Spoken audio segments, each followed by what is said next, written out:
Voilà. Alors, bonsoir. Donc on se retrouve pour parler de comment se sentir plus en vie, comment se sentir plus exister. On sent que on a plusieurs degrés de sensation d'existence. Je ne sais pas si ça vous est arrivé récemment de soit prendre le bus ou le train ou le métro en France, si vous étiez en France. Vous avez l'impression parfois de voir les gens qui sont vivants mais qui sont morts vivants. Ils sont là dans leur métaverse et ils ne sont pas du tout présents. Et même nous en fait, on ressent parfois cette sensation où on a l'impression de moins exister, ou alors des moments où en fait on a l'impression de beaucoup plus exister. Ça veut dire qu'en fait on comprend qu'il n'y a pas soit on est vivant soit on est mort, c'est qu'en fait il y a différents degrés, différents échelons qui vont nous faire avoir une sensation d'existence, une sensation de vie. Et en vérité, cette sensation de vie, on va le voir, c'est ce qui va nous procurer de la joie, c'est ce qui va nous procurer l'énergie, c'est ce qui va nous procurer de la pêche. Et là, en plein hiver, on en a vraiment besoin. Et on a envie de se poser la question, est-ce qu'il y a un bouton, quelque chose sur lequel on peut appuyer, comme un variateur d'intensité, vous voyez ce que je veux dire, où on va se sentir plus vivante. Alors, arrive la paracha de cette semaine, paracha de Vaïchi, qui veut dire « et il a vécu ». Et en fait, cette paracha, elle arrive et elle va nous donner les outils, les clés pour nous sentir vraiment en vie. Et juste avant la paracha de Vaïgash, on va voir tout ce qui se passe dans ces deux parachiotes. Et vous allez voir que dans la paracha de Vaïgash, eh bien le mot vie, Chai, va se retrouver sous toutes ses formes. Il va y avoir écrit Od Avi Chai, La Mechia, Léa Chayot, Vatichi, Vanichie. On va voir ce mot vie à une dizaine de reprises pendant toute la paracha de Vaïgash. Et l'apogée, ça va être quoi? Ça va être la paracha de cette semaine, Vaïchi, et il a vécu. Comme si on nous disait, voilà, il a vécu pleinement et on va nous donner les clés pour savoir comment justement on peut vivre pleinement. Alors, qu'est-ce qui s'est passé dans nos deux parachiotes?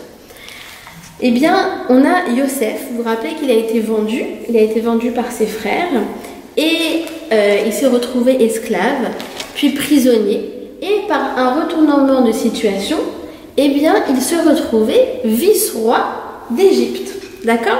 Donc c'est magnifique pour lui, on a l'impression d'assister à une success story, mais en même temps, il n'a pas revu ses frères depuis 22 ans, et puis il y a toujours en fait cette scission. Et en fait, il attend impatiemment le jour où ses frères vont venir en Égypte. Pourquoi il est sûr que ses frères vont venir à un moment ou à un autre forcément en Égypte? Parce qu'en fait, c'est la famine dans toute la région. D'accord? Y compris dans la contrée de Canaan, là où ils habitent avec leur père Yaakov. Et le seul pays qui regorge de nourriture, puisque en fait Yosef avait prévu le coup, il avait engrangé de la nourriture pendant plusieurs années, c'est en Égypte. Donc il sait qu'à un moment ou à un autre, ils vont être amenés à venir. Et ce jour-là, tant attendu, arrive. Et Yosef s'arrange pour que ses frères se retrouvent dans son palais. Et là-bas, il va dîner avec eux, il va organiser une sorte de dîner au cours duquel il va leur faire en fait une sorte d'interrogatoire. Et au cours de cet interrogatoire, il va les soupçonner de quoi? D'être des espions. Et eux, ils vont justifier, ils vont dire non, pas du tout, on n'est pas des espions, nous sommes 10 frères, nous habitons en terre de Canaan, d'ailleurs nous avons un père âgé là-bas, Yaakov, nous avons un autre petit frère, Binyamin, qui est resté là-bas. Et là, Yosef saisit l'occasion, il dit ah, vous avez un autre frère, ramenez-le-moi, si effectivement vous me ramenez, je saurai que vous dites la vérité, que vous n'êtes pas des espions. Et là, ils sont un peu embêtés parce qu'ils savent que leur père Yaakov, jamais de la vie, il enverra Binyamin, le petit, son fils préféré, en Égypte. Et donc, ils repartent avec cette proposition, en fait, cette requête. Ils arrivent, ils en parlent à papa Yaakov, écoute, voilà, on a rencontré le vice-roi d'Égypte, ils ne l'ont absolument pas reconnu. Ça fait 22 ans qu'ils ne l'ont pas vu, il est habillé en égyptien, il parle en égyptien, ils ne l'ont pas du tout reconnu. Et donc ils arrivent, ils disent voilà, notre vice-roi, eh bien, nous a demandé de ramener Binyamin. Et Yaakov, il répond même pas en rêve. Sauf qu'à un moment, de nouveau, il n'y a plus à manger. Et donc, ils sont contraints de retourner en Égypte. Et donc, cette fois-ci, ils disent à leur père, ils disent, regarde, on doit retourner en Égypte pour s'approvisionner, mais cette fois-ci, tu es obligé de nous laisser Binyamin. Comment on va faire? Et Yaakov, il ne veut pas, il refuse. Et tout d'un coup, arrive Yehuda. Yehuda, c'est celui qui prend vraiment le lead dans toute la fratrie. Et il va dire, Ani Arev, je suis responsable.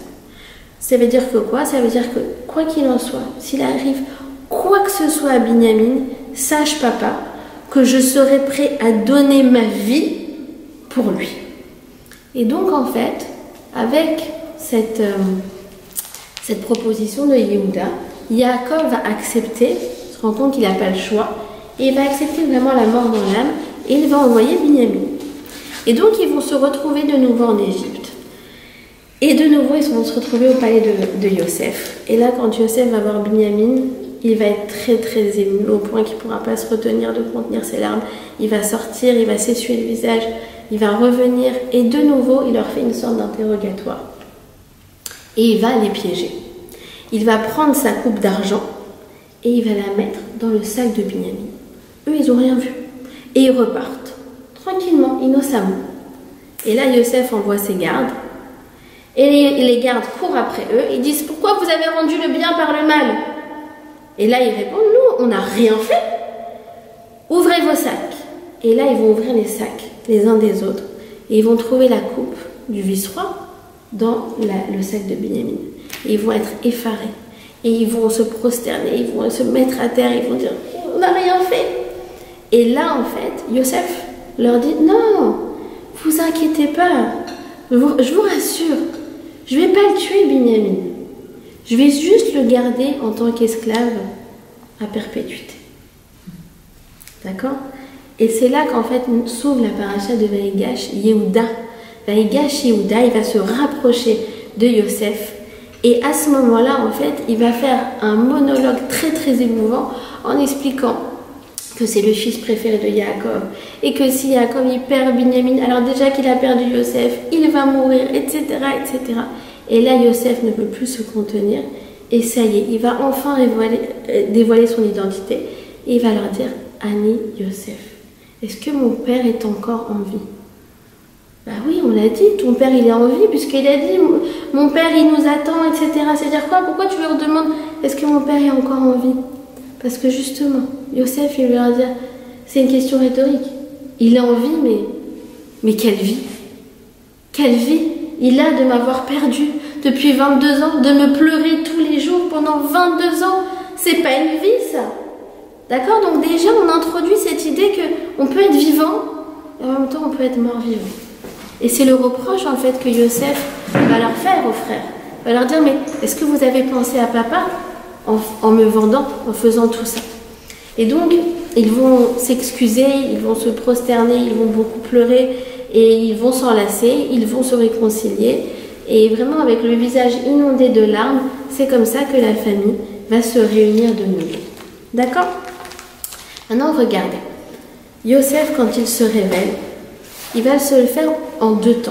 La première fois, il va dire « Ani Yosef, Aod Avichai, je suis Yosef ». Que mon père est encore vivant. Donc sous-entendu, tu vois que papa il est vivant, mais en fait il est mort vivant. Et puis une deuxième fois, il va se révéler, il va dire comme ça. Et il va dire, ne vous affligez pas. Ça veut dire, écoutez, moi je vous pardonne, mais et vous aussi vous devriez vous pardonner à vous-même. D'accord? On va expliquer, c'est un degré incroyable de force que Yosef, dont Yosef fait preuve à ce moment-là. Et il va leur dire un terme très très énigmatique. Il va dire Ki la michia shalachni Elohim lifnechem. C'est pour la michia, que je ne traduis pas pour l'instant, que Dieu m'a envoyé avant vous. C'est quoi cette idée de michia? Michia, ça veut dire vie, mais ça veut aussi dire nourriture. D'ailleurs, quand on mange un gâteau, la bracha que l'on fait, c'est quoi? À la michia. Mais vous entendez dedans le mot chai. C'est quoi cette idée qu'il les a envoyés pour la Mechia, et avec ce mot qui veut dire à la fois vie, à la fois nourriture. Parce qu'en fait, justement, on a là tout le mot-clé de qu'est-ce que c'est la vie. En vérité, soit vivre, c'est le niveau le plus basique. En fait, c'est manger, c'est métro, boulot, dodo. D'accord? En fait, c'est vivre pour manger. Ou alors, c'est manger pour vivre. Ça veut dire que, en fait, ma vie, oui, je fais tout ce qu'il y a de nécessaire, mais en vue de quoi? C'est quoi le sens que je vais lui donner? C'est quoi mon projet de vie? C'est quoi ma mission de vie? Il y a des gens qui mangent pour vivre, qui sont en mode métro, boulot, dodo, et il y a des gens qui, vivent pour manger, d'accord? Ils sont en mode métro, boulot, dodo. En gros, voilà, je vis pour consommer, mais c'est le degré physiologique le plus basique de la vie. Et il y en a qui mangent en vue de vivre. Ok, je fais tout ce qu'il y a de nécessaire, mais en vue de quoi? C'est quoi mon projet? Qu'est-ce que je suis venue exprimer sur Terre? Et il nous dit le Rav Chaim de Volojine, ce terme de Mechia, en fait, il est fondamental. Parce qu'en fait, la nourriture qu'on mange, c'est pas une simple nourriture. C'est ce qui vient faire, en fait, la connexion entre le corps et la neshama. Il dit que la neshama se maintient dans le corps grâce à la nourriture que l'on fait rentrer. Ça veut dire qu'en fait, à chaque fois que l'on mange, on revivifie notre neshama. D'accord? Donc en fait, qu'est-ce qui se passe? C'est que ce terme de Mechia, il vient nous dire que quoi? Que plus on vient exprimer notre neshama, plus on a une sensation d'existence. Plus c'est juste le corps, c'est le quotidien, c'est la logistique, c'est le métro boulot dodo, c'est les pulsions, c'est d'être en pilage automatique. Moins en fait on a une sensation d'existence. Vous avez compris? C'est pour ça qu'en fait il y a différents degrés. Vivre, c'est exprimer sa neshama. Et plus je vais exprimer ma neshama, plus moi je vais augmenter à l'intérieur de moi ma sensation de vie. Vous avez compris? Et donc en vérité, ce terme de Mechia, c'est ça qu'il est en train de nous dire par rapport à nous, par rapport à notre quotidien. Est-ce que ton taux de vie est élevé? Quelle question tu te poses? Est-ce que le matin, quand tu te lèves et que tu manges ton petit déjeuner, tu te dis qu'est-ce que je vais faire de cette journée? Cette journée, elle ne reviendra pas. Elle ne reviendra plus jamais. Elle est unique. Il faut que je la saisisse. Il faut que je saisisse cette opportunité. Comment je vais faire cette chose-là aujourd'hui? D'accord? Et donc, c'est vraiment ça ce que la paracha nous invite à faire. Elle nous dit qu'en fait, la vie, c'est une invitation à l'existence. D'accord? Et c'est à nous, on a vraiment la liberté de venir et de saisir cette invitation à l'existence. Et regardez, nous les Juifs, on a un commandement dans la Torah.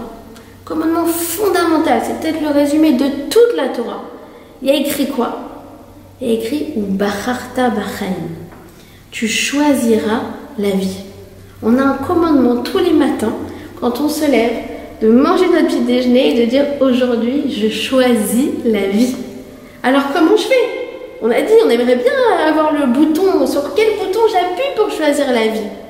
Bah regardez, c'est justement dans ce verset-là qu'on a la solution. Ou bacharta b'chaim, ça veut dire tu choisiras la vie. Il explique Rabbi Jacobson qu'en fait, plus tu fais des choix, plus tu te sens en vie.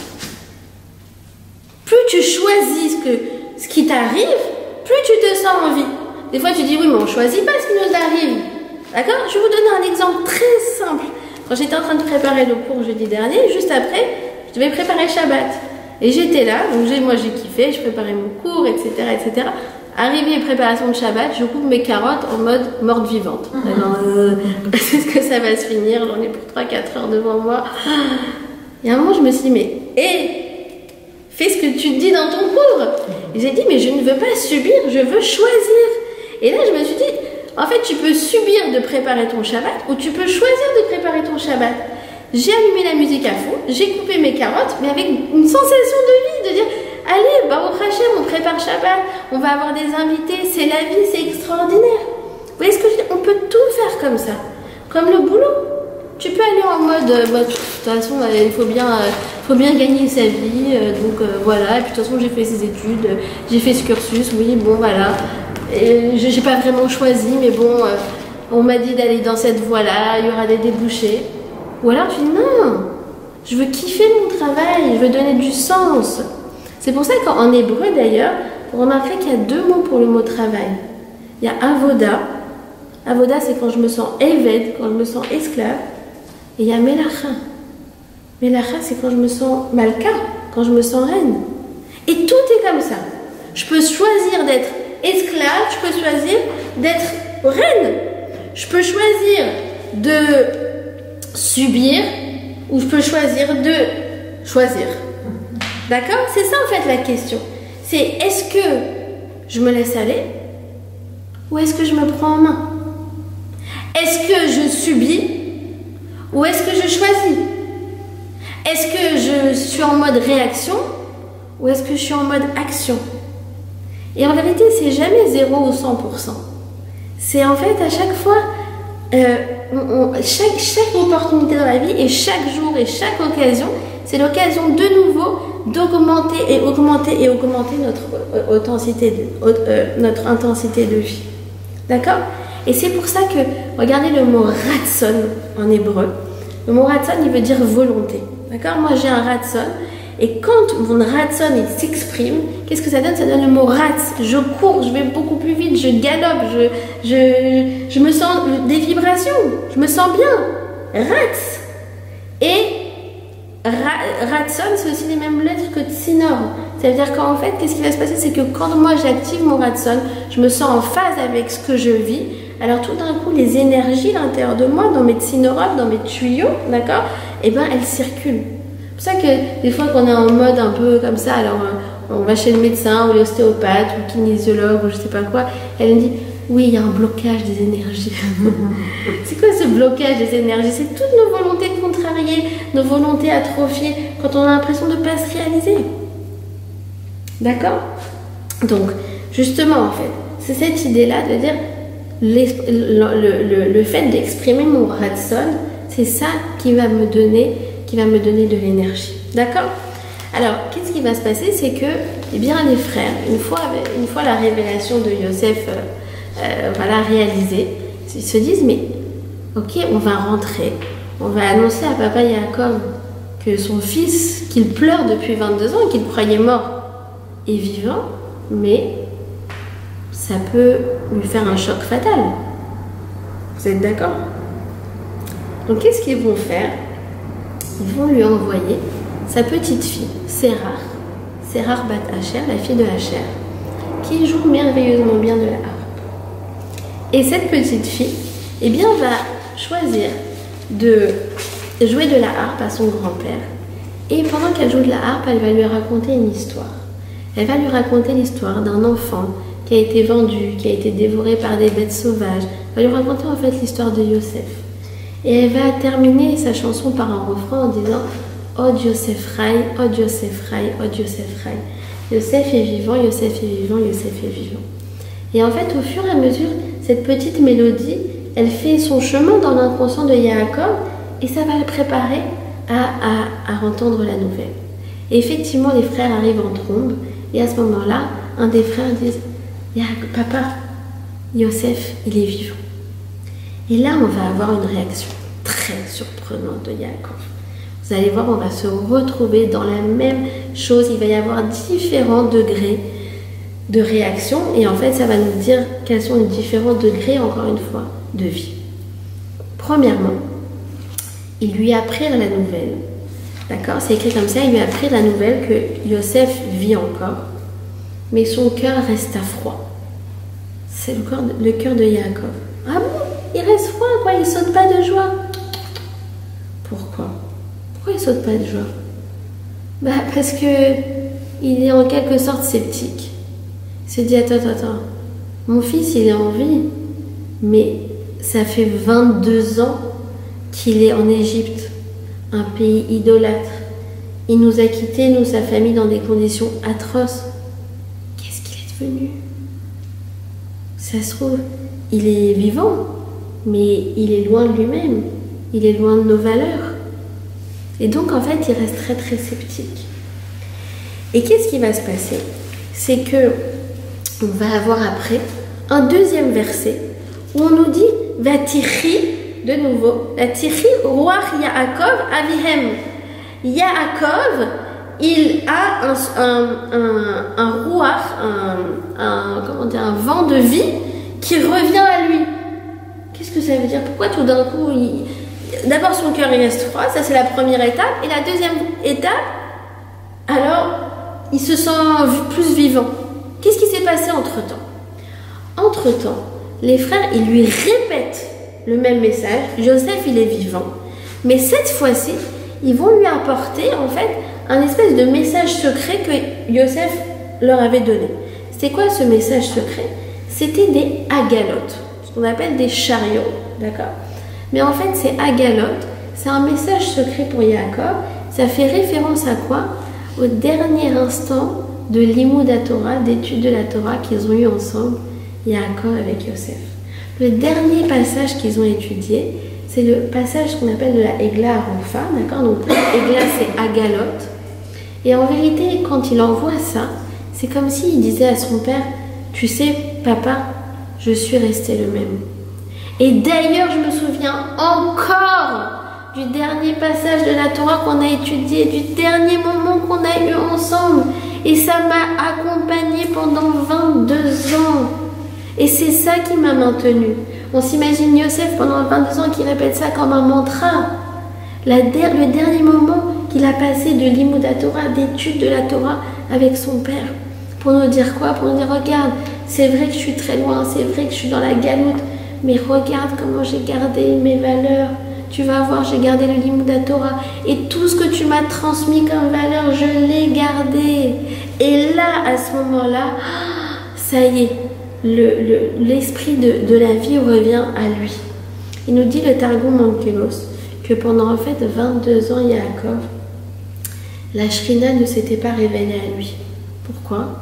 Parce qu'il était tellement triste, tellement triste. Vous savez que pour pouvoir avoir une connexion avec Hachem, il faut être dans la joie. Et pendant 22 ans, Yaakov, c'était impossible, il faisait que pleurer Yosef. Et tout d'un coup, la Shrina, elle est revenue. Pourquoi? Parce qu'il a une sensation de simra. Il a eu tout d'un coup une sensation de joie de vivre. C'est ça la joie de vivre. Plus on vit, plus on a une sensation de joie. Et en fait, à ce moment-là, Yaakov, il comprend que Yosef, il a gardé ses valeurs dans l'enfer égyptien. Et il est tellement fier de lui. Il est tellement fier que c'est vraiment Yaakov, Yosef en Égypte, c'est vraiment comment on dit, c'est résiste, prouve que tu existes. Il a résisté à l'appel de l'extérieur pour rester lui-même et pour garder ses valeurs. Et Yaakov, il est extrêmement fier de lui. Et c'est ça qui fait qu'il y a toute la joie de vivre qui revient à lui. D'accord? Alors je vous ai ramené ce petit livre. Je vous invite vraiment, vraiment, vraiment à le lire. Restez juif. Et c'est en fait un homme donc, qui s'appelle le Rav Yitzhak Zilber et qui a vécu dans la Russie communiste à une époque où c'était interdit de faire un quelconque acte de pratique de la Torah. D'accord? Ça veut dire manger une matzah à Pessah, c'était la Sibérie. Faire la brit mila à son enfant, c'était la peine de mort.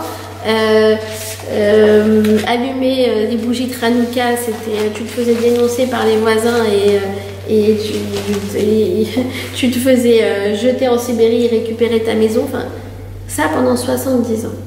Et Rav Yitzhak Zilber, donc il raconte son histoire, il a rien lâché. Il a fait toute sa pratique religieuse à chaque fois en secret. Il a dû user de stratagèmes incroyables. Et quand on lit l'histoire de Yosef, bon, c'était il y a longtemps, et puis on connaît l'histoire un peu par cœur, donc on la connaît, mais quand on lit ce livre, en vérité, on comprend ce que Yosef il a vécu. On comprend à quel point c'est un miracle de rester juif dans la galoute. Et il raconte des choses incroyables, par exemple que à Shabbat, donc il était prof, il devait aller en cours, mais alors il s'arrangeait pour pas écrire, et pas écrire au tableau, et pas écrire les absents, et pas faire écrire les élèves qui étaient juifs, et tout ça dans la plus grande discrétion de peur de se faire attraper. Donc il a été quand même envoyé 2 fois en Sibérie, d'accord. Il faisait ses 3 tfilotes par jour, mais il était à l'école toute la journée. Donc en fait, il y avait des fois, il faisait à l'arrêt de bus. Et donc il raconte comme ça qu'à un moment il fait la mida. Et en fait il se penche, il fait semblant de lire son journal pour pouvoir se prosterner en fait dans la mida. Et c'est que des trucs comme ça. Et à un moment il est en pleine amida. Il y en a un qui arrive, un vrai collabo, un vrai vendeur de juifs, et qui veut lui parler. Et lui il est en pleine amida. Et il peut pas répondre. Et donc du coup, en fait il fait semblant d'avoir un malaise. Et c'est comme ça que ils appellent tous les ambulances quand ça veut se faire sûrement d'avoir un malaise. Et il termine lui sa mida. Après il fait non mais ça va mieux. Et dans la prison en Sibérie, il allume les bougies de Hanouka en prenant de la margarine. Pendant Pessah, il fait cuire des pommes de terre, il en donne aux autres prisonniers juifs. C'est complètement incroyable. Incroyable ce que nous, le peuple juif, on a été capable de faire pendant cette galoute. Et Yosef, c'est le précurseur de tout ça. Et Yaakov, il est tellement fier de lui. Il est tellement fier de nous, en fait. Et même à notre époque, moi, je connais des gens qui ont été prêts à jeter 5 ans d'études à la poubelle de droit. Ceux qui ont monté, qui a monté Urban Place. Je ne sais pas si tu connais son histoire. Il a fait 5 ans pour être notaire. Et le dernier examen, l'examen final, ça tombait Shabbat. Il a dit, j'y vais pas. Je dis, mais comment? T'es prêt à jeter 5 ans d'études à la poubelle pour pas transgresser un Shabbat? Comment t'as une telle force? C'est Yosef. C'est Yosef qui nous a transmis cette force-là. Alors juste pour la petite histoire, c'est arrivé aux autorités de sa fac. Ils ont été tellement impressionnés par la persévérance du personnage qu'ils lui ont donné une solution de rattrapage. Et ben au prochain, ça lui a apporté, je suppose, beaucoup de bracha dans sa vie. Mais ça nous apporte surtout beaucoup de fierté. Quand en fait tu fais tes choix envers et contre tout, alors tu te sens vivre, tu te sens exister. Et c'est pas que dans la pratique religieuse, c'est dans tous les domaines. Même quand on garde nos valeurs, ça s'appelle exprimer en fait notre neshama. Nous, on veut nous faire croire dans la société occidentale qu'en fait tu te sens libre, en fait quand tu donnes libre cours à tes pulsions, et donc celui qui est libre, c'est celui qui va voir ailleurs dans le mariage, d'accord? Et nous on dit non, je t'explique, t'as juste rien compris. Celui qui va voir ailleurs, c'est celui qui est prisonnier en fait de ses pulsions, qui est prisonnier de son corps. Celui qui est vraiment libre, c'est celui qui choisit d'aimer sa femme. Et tous les jours, il choisit d'aimer sa femme. C'est pour ça que nous, on a une mitzvah de ce qu'on appelle Shmirat Enaim. C'est quoi en fait? On a une mitzvah dans le couple de n'avoir Dieu l'un pour l'autre. Je n'ai Dieu que pour toi et tu n'as Dieu que pour moi. Et c'est quelque chose que l'on choisit. Et en vérité, c'est quelque chose qui l'on construit. Et on retrouve encore une fois la différence entre Avoda et Melacha. C'est pas la différence entre Avoda et Melacha, je vous ai dit. C'est 2 façons de faire son boulot, mais c'est 2 façons de vivre. Un Oved, c'est celui qui fait parce qu'en fait, il est soumis. Mais celui qui fait la Melacha, en fait, Melacha, c'est celui qui choisit de construire. C'est ça, en fait, le vrai choix. Moi, je choisis de construire. Je choisis de construire mon couple. Je choisis de construire ma profession. Je choisis de construire ma carrière. Je choisis de construire ma valeur. Je choisis de construire d'être honnête. Je choisis de construire ma famille. C'est ça. C'est là que je m'exprime vraiment. D'accord? Il va y avoir encore un 3e niveau. Il va s'émerveiller de voir quoi? Donc Yaakov, il va s'émouvoir encore plus. Et c'est écrit comme ça. Vayomer Israël, Rav Od Yosef Beni Chai. De nouveau, on retrouve ce mot Chai. Il va faire Rav, waouh, mon fils Yosef est vivant. Qu'est-ce qui l'émeut à ce point? Pourquoi on passe encore à un 3e stade? C'est quoi cette idée-là? C'est quoi cette idée de Rav? Et pourquoi à ce moment-là il appelle Béni, mon fils? Parce qu'en fait, là, il s'identifie à Yosef. Il dit, il est mon fils. Moi, j'ai une vie difficile. Et lui, il a une vie difficile. Et pourtant, il a gardé sa émouna, même dans l'épreuve. Alors là, Rav. C'est quoi Rav? C'est chapeau. Bravo. Waouh. Et ça, c'est quelque chose que l'on voit aussi, quelque chose quand on voit des gens qui malheureusement ont eu des épreuves et qui gardent leur émouna malgré l'épreuve. qui donnent du sens à leur épreuve, alors à ce moment-là, nous aussi, on fait waouh, rêve. C'est un degré de vie qui est encore plus intense que tout ce qu'on peut imaginer. J'ai une amie, très bonne amie, que j'aime beaucoup, qui a vécu, je pense, une des choses les plus terribles qu'un être humain puisse vivre, puisqu'elle a perdu 2 enfants. Et vraiment, si elle s'est confiée à moi il y a quelques semaines, et vraiment, si elle ne m'avait pas dit ça, jamais j'aurais osé le répéter. Mais elle m'a dit, tu sais, avant, j'avais mes filles, mais j'étais en mode pilotage automatique. Je vivais ma vie, mais comme ça, quoi. Aujourd'hui, je me sens pleinement vivante. Je sens que ma vie a du sens. Parce qu'en fait, elle fait énormément de choses pour l'évaluation de l'âme de ses filles. Et voilà, elle organise plein de cours. Enfin, elle organise énormément de choses et elle essaye de sensibiliser tout le monde et de faire en sorte que tout le monde s'élève pour pouvoir élever ses filles. Et donc, en fait, je me sens exister pleinement. Elle me manque, mais je me sens beaucoup plus exister maintenant. D'accord? Donc ça, c'est rêve. C'est quand tu sens qu'en fait, ton projet de vie, il dépasse ta petite personne. Mais qu'en fait, il y a quelque chose d'infini qui le dépasse complètement. Et cette chose-là, c'est quoi? C'est Hachem. C'est à la fois, il est insondable et on ne comprend pas ses comptes. À la fois, il y a une seule chose qui est sûre, c'est qu'il nous aime d'un amour infini. Et ça, c'est quelque chose que on voit chez ces personnes-là, c'est quelque chose que parfois, nous, on peut ressentir dans l'épreuve. Et là, on dit, waouh, rêve. C'est-à-dire qu'en fait, ton existence, elle dépasse complètement ta propre individualité. D'accord? Il va y avoir encore un 4e niveau. C'est le niveau où, en fait, Yosef va faire quoi? Il va venir pardonner à ses frères. Et alors là, on est subjugué par la capacité d'existence de Yosef. Il avait été écrit quoi? Comme je vous ai dit, il va dire ne vous affligez pas, puisque en fait, c'est Hachem qui m'a envoyé en Égypte. Alors, quand on parle du pardon de Yosef, a priori parmi vous, je ne sais pas s'il y a des gens qui ont des dossiers à pardonner à la même intensité que Yosef, mais quoi qu'il en soit, on a toute notre petite blacklist de personnes à qui on en veut. D'accord? Et qu'est-ce qu'il leur dit? Il leur dit, écoute, moi je ne suis pas à la place du bon Dieu. Vous réglerez vos comptes, je ne sais pas quelles étaient vos intentions, mais ce n'est pas mon problème.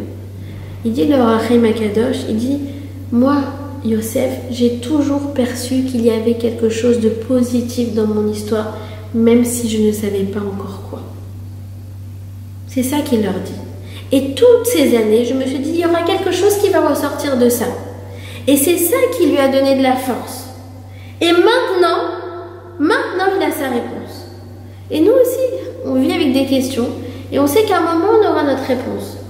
Pas forcément toute la réponse complète, une réponse partielle, mais on aura notre réponse. On va voir qu'est-ce qui va sortir de positif de ça. En vérité, Yosef, pourquoi c'est l'apogée de l'existence? Parce que tout au long de sa vie, il s'est justement posé la vraie question de son histoire. Au lieu de chercher des coupables, au lieu de chercher d'accuser, au lieu de chercher à dire oui, c'est de leur faute et c'est parce que, et c'est à cause de ça, etc., il s'est dit mais qu'est-ce que j'en fais maintenant? Comment je vais puiser des solutions? Comment je vais trouver des solutions? Comment je vais puiser des nouvelles forces? Comment je vais écrire mon histoire à partir de là? C'est-à-dire que le résultat des courses, il n'était pas entre mes mains. Moi, de toute façon, je devais me retrouver en Égypte. J'aurais été vendue peut-être par des brigands, j'aurais été kidnappée par d'autres personnes, mais moi, je sais que mon histoire, c'est que je devais finir en Égypte. Et nous, on est habitués à quoi? À dire oui, c'est à cause de mon ex-mari, c'est à cause de ma mère, c'est à cause de mon père, c'est à cause de ma prof de CP, c'est à cause de ceci, c'est à cause de cela. Mais t'avances rien comme ça. T'es juste frustré de ce qui t'arrive. Et de toute façon, tu vas pas changer le monde entier, donc tu restes juste avec ta frustration. Mais la vraie question à se poser, c'est quoi? C'est qu'est-ce que j'en fais maintenant? Qu'est-ce que je fais de cette situation maintenant? C'est ces 2 approches en psychologie. C'est l'approche freudienne. L'approche freudienne, c'est quoi? C'est pourquoi. Allongez-vous sur le divan, on va essayer de comprendre les causes de votre mal-être. D'accord? Pourquoi? Puis tu as l'approche de Frankl, de Viktor Frankl. C'est pourquoi. On s'en fiche des causes. Mais maintenant que c'est là, qu'est-ce que vous allez en faire? Comment vous allez donner du sens à votre histoire? Comment vous allez donner du sens à votre épreuve? D'accord? Donc, c'est le message de Yosef. C'est je me suis posé la question de mon histoire. Et tous les jours, je dis encore une fois, quand on prend le petit déjeuner le matin, on doit avoir cette sensation de Bacharta Bachaim. Quel sens je vais donner à mon histoire aujourd'hui? Ça suffit de subir. Je veux vivre. Je veux choisir. Je veux choisir de donner du sens à ce qui m'arrive. C'est pour ça d'ailleurs que Yosef, il va envoyer encore un autre message subtil à son père. Avec les Hagalotes, il va envoyer aussi du vin. Pourquoi il va envoyer du vin? Le vin, encore une fois, c'est un message secret. Le vin, c'est la seule matière organique qui ne s'abîme pas avec le temps, mais qui au contraire se bonifie avec le temps. Apparemment, ils ont trouvé un vin qui était vieux de plus de 1000 ans dans des fouilles archéologiques. Et bien, il était buvable. Il était très bon apparemment. C'est pour ça qu'on fait le kidouche sur du vin. Pour dire que quoi? Que nous, les Juifs, on est là pour élever la matière. Eh bien, Yosef, c'est ce qu'il a dit. Il a dit, maintenant j'ai compris le sens de mon histoire. Je suis venu ici en Égypte pour donner du sens à la matière. Pour élever ce qu'on appelle les étincelles de la galoute. Et donc, en fait, c'est ce que Yosef incarne. Il incarne cette sensation que chaque occasion est là pour rendre le monde meilleur, pour se rendre meilleur.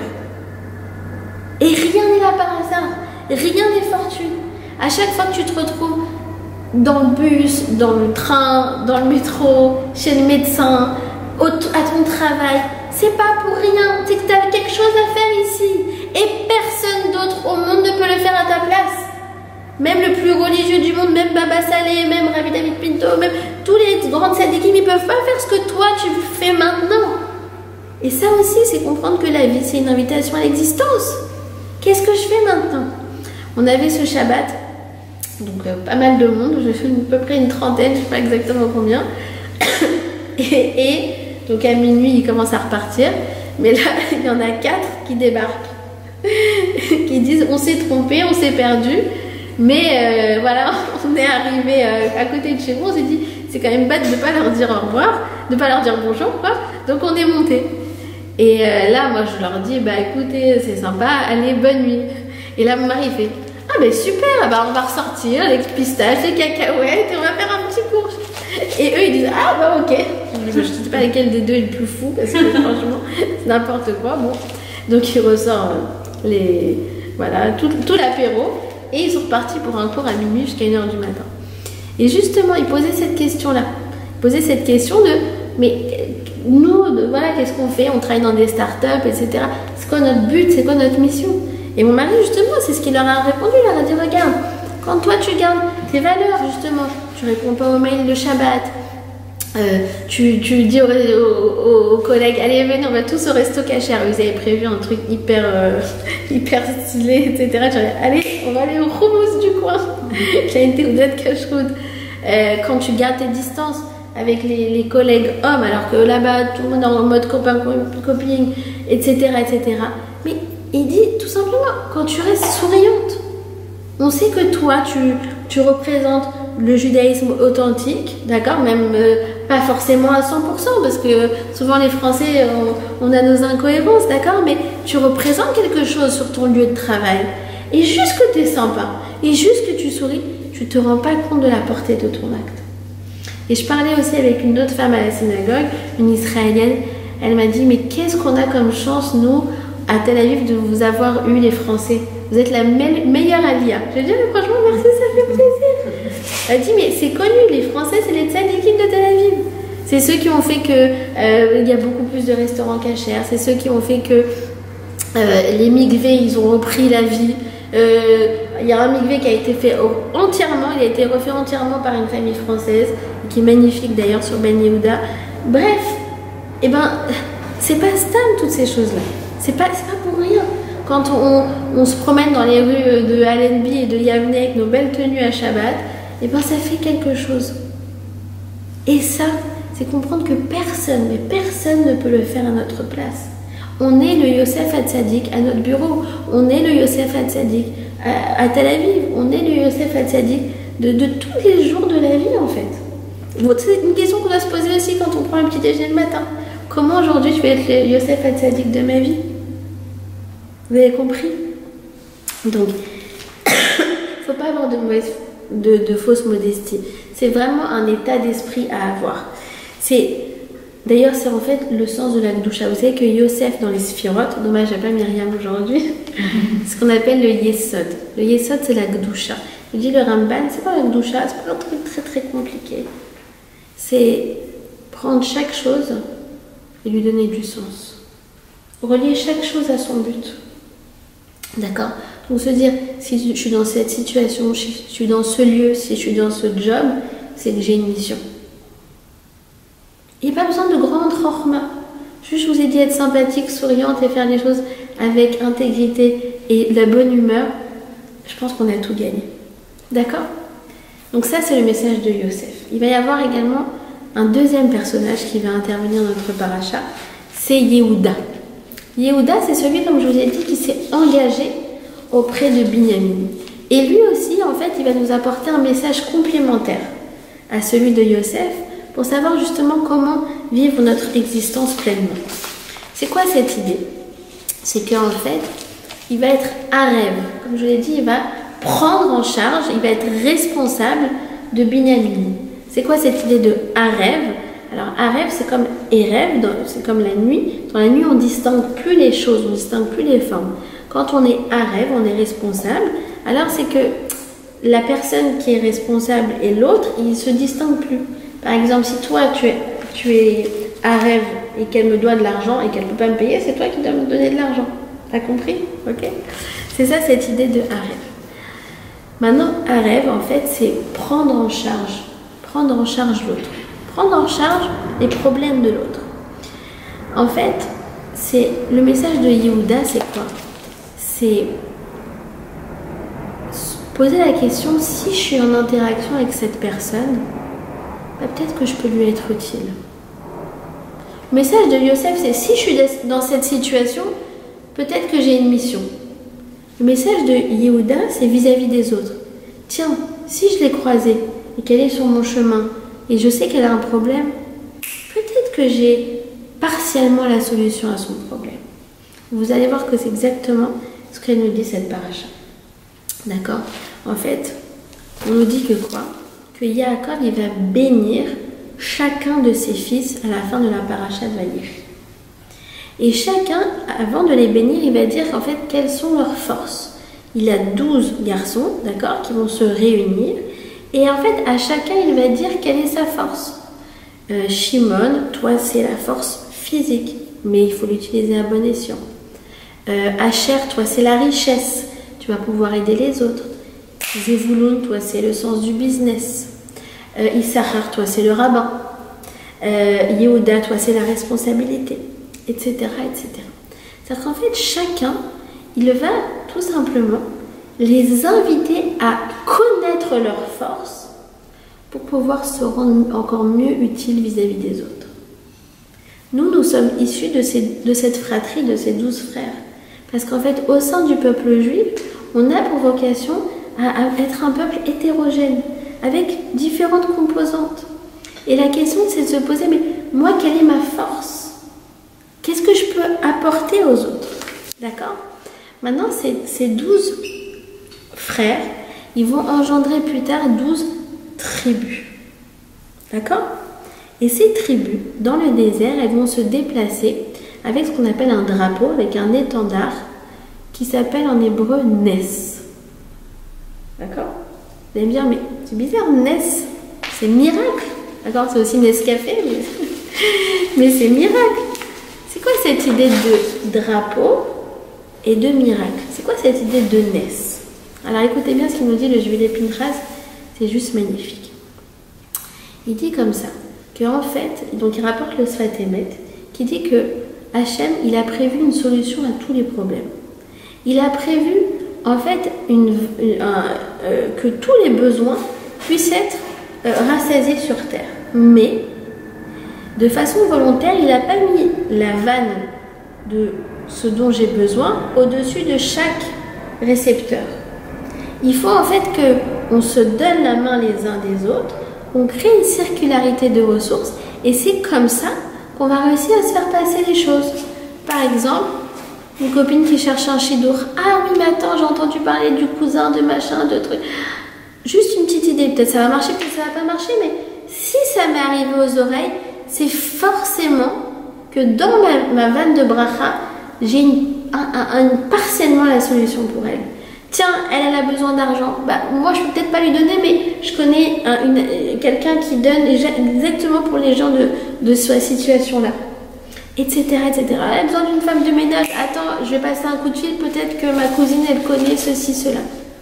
Et en fait, qu'est-ce qui se passe? Cette idée de Nes, regardez. En fait, c'est le Noun et c'est le Samer. Le Noun, c'est la lettre de la Néphila, de la chute. Quand tu vois quelqu'un qui tombe, alors toi, tu lui apportes le Samer. C'est quoi? C'est cette circularité de ressources. Cette idée, en fait, de solidarité. Ou alors, le Noun et le Samer, c'est quoi? C'est, tu vois, le Noun, c'est comme un demi-cercle. Il est manquant. Et moi, je viens, je mets mon Samer et je viens rajouter. Je viens compléter le cercle. Je viens apporter avec mes propres ressources les ressources manquantes aux autres. Et c'est comme ça qu'on crée un miracle au sein du peuple juif. C'est qu'en fait, ce qu'il leur dit, Yaakov, il leur dit, voilà, sachez, je vous donner un dernier conseil avant de mourir. C'est dans cette paracha qu'il va mourir, il va leur donner le dernier message. C'est quoi ton dernier message aux tribus, à nous? C'est quoi ton dernier message? Sachez que c'est la solidarité qui vous rend solide. Il va prendre des tiges de roseau. Il va dire, regardez, chaque tige, comme ça, en 2 secondes, je peux la casser. Par contre, quand vous êtes tous ensemble, impossible de les casser. C'est à vous de choisir. Si vous vous posez la question, comment je peux me rendre utile?